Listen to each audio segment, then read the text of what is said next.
Kaninang alas 4 ng hapon, huling namataan si Tropical Depression Ada sa layong 465 kilometers silangan ng Kasiguran, Aurora. Sa ngayon, may taglay na to ng lakas ng hangin na umaabot 55 kilometers per hour malapit sa sentro nito at pagbugso pa ng umaabot hanggang 70 kilometers per hour. Patuloy nga ito ngayong kumikilos pasilangan, timog silangan ng mabagal.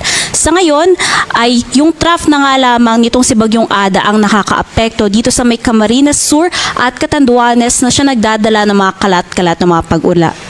Northeast monsoon naman ang siyang umiiral dito sa may bahagi ng Cagayan Valley at Cordillera na siya nagdudulot ng maulap na kalangitan na may mahihinang mga pag-ulan. Kasabay ng Northeast monsoon ang pag-iral din ito dito sa may parte ng Ilocos Region maging sa may bahagi nga ng Zambales, Tarlac, Nueva Ecija na siyang magbibigay naman ng pulu-pulong mahihinang mga pag-ulan. Sa nalalabing bahagi naman ng ating bansa kasama ang Metro Manila ay makararanas ng mga pulu-pulong mga pag-ulan, pagkidlat at pagkulog dala naman ng localized thunderstorms.